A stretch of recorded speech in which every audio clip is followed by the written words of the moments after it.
and welcome to the Vagina Monologues.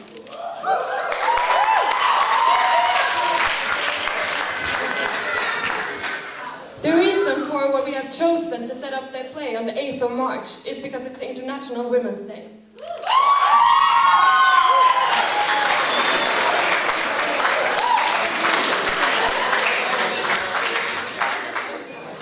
This is celebrated in different ways all over the world, and this is our way of celebrating it.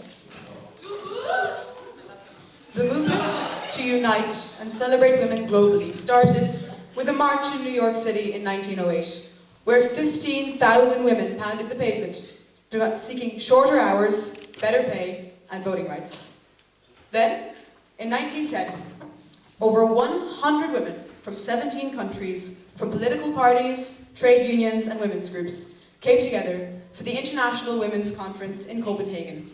And there, International Women's Day was born. From there, it developed and grew, just as it continues to do so today. The struggles women face today are different in different places.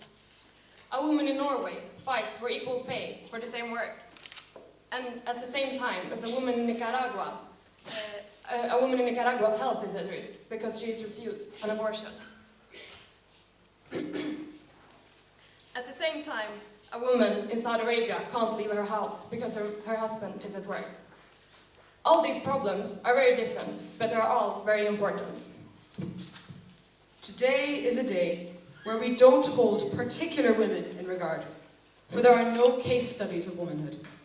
Womanhood is a universal concept, and International Day is Women's International Day is International Women's Day is a universal celebration to boot.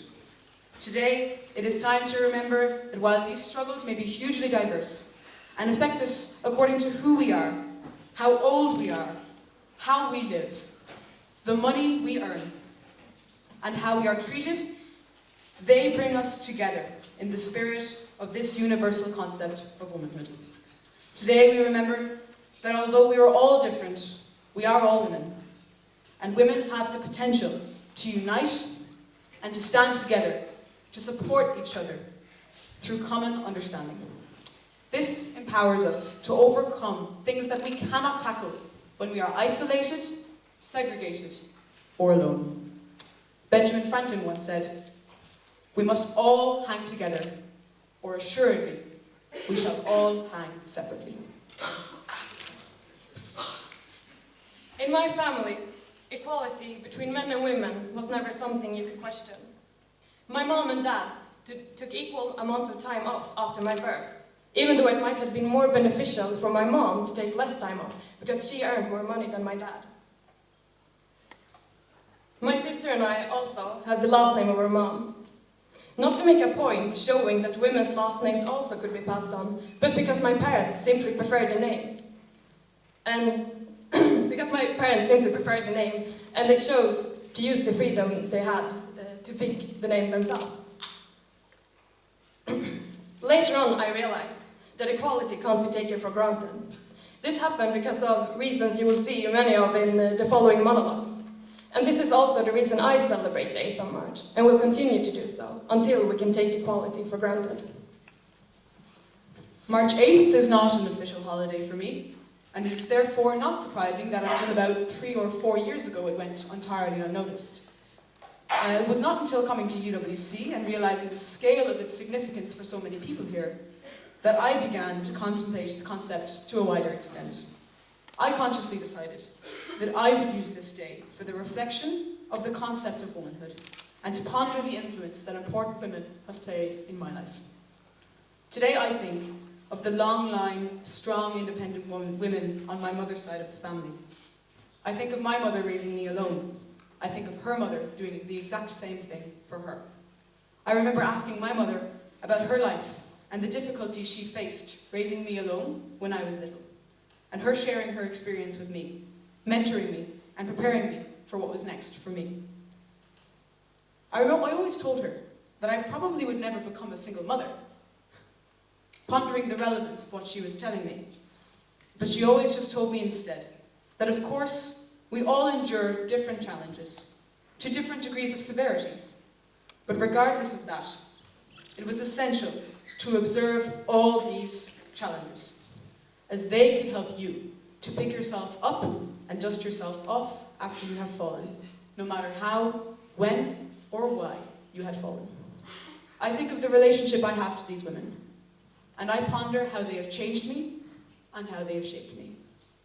I think of my female friends, my teachers, my co-years and my first years, and it warms my heart on a day like this to think of the beauty and individuality of each of the female characters in my life, and the experiences that I have shared with these women. Today is the day where I celebrate and give thanks for what these women have given me.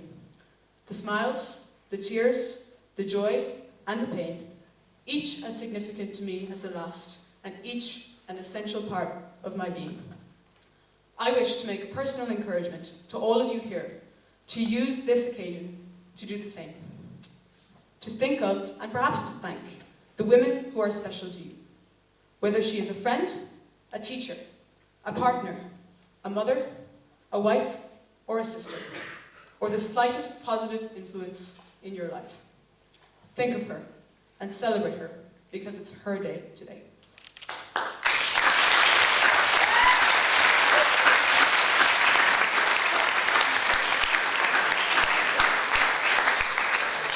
One more thing. Eve Ensler, the woman who produced the play, interviewed several women in order to set it up. One of the persons she interviewed was a 6-year-old girl. She asked the girl how she felt about her vagina. Eve Ensler received a lot of criticism because of this. People thought it was wrong that a 6-year-old had to talk about her vagina. This is the exact reason why this play is so important. This criticism shows how stigmatized the vagina is. I mean, why shouldn't a 6-year-old be able to talk about one of her own body parts? Although it is a very important body part, but that's just another reason to talk about it. And that's why we're setting up this play. To give the women of RCN the liberty to celebrate their bodies as well as their mind and their thoughts. So, I hope you enjoyed the show.